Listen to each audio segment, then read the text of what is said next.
ইতিহাস বদলাচ্ছে আদালতের রায়ে। গতকালও যেটি মসজিদ ছিল, আজ সেটি হয়ে গিয়েছে মন্দির। ভারতের বহু পুরনো একটি মসজিদ আদালতের এক রায়ে রূপান্তরিত হয়ে যাচ্ছে মন্দিরে। প্রশ্ন উঠছে, ভারতে কি তবে শুরু হয়েছে নতুন এক হিন্দু শাসনের যুগ? ভারতের মধ্যযুগের ঐতিহাসিক মসজিদকে মন্দির হিসেবে ঘোষণা করায় নতুন করে বিতর্ক সৃষ্টি হয়েছে। মধ্যপ্রদেশ রাজ্যের ধার শহরের কামাল মাওলা মসজিদ ৭৮ বছর বয়সী মোহাম্মদ রফিকের কাছে কয়েক দশক ধরে দ্বিতীয় বাড়ির মতো ছিল। ৫০ বছর ধরে তিনি এ মসজিদের মুয়াজ্জিন হিসেবে দায়িত্ব পালন করে আসছেন। নামাজের জন্য আজান দেওয়াই তার দায়িত্ব।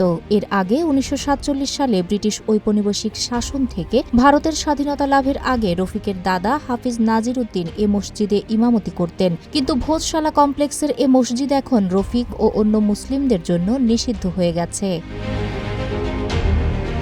ঐতিহাসিক স্থানে মসজিদের আগে একটি মন্দির ছিল, এমন দাবির ভিত্তিতে মধ্যপ্রদেশের হাইকোর্টে আবেদন করা হয়েছিল। জীবন অবাক না করলে কে করবে? ২৮% মিল্ক ফ্যাটের অবাক করার সাথে ফ্রেশ মিল্ক পাউডার। জীবন অবাক করুক প্রতিদিন।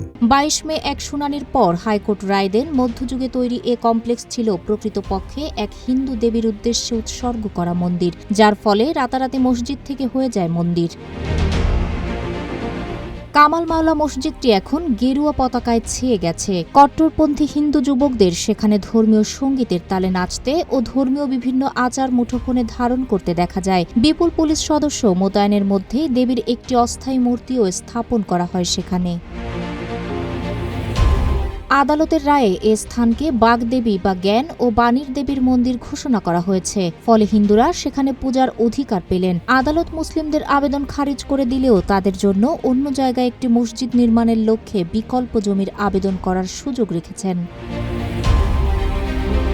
এদিকে দক্ষিণ ভারতের হায়দ্রাবাদ শহর থেকে নির্বাচিত ৫ বারের সংসদ সদস্য আসাদউদ্দিন ওয়াইসি হাইকোর্টের এ রায়কে মুসলিমদের হয়রানি, হুমকি ও ক্ষতিগ্রস্ত করার জন্য হিন্দু জাতীয়তাবাদীদের কৌশল হিসেবে অভিহিত করেন। তাহেরা আক্তার, রূপালী বাংলাদেশ।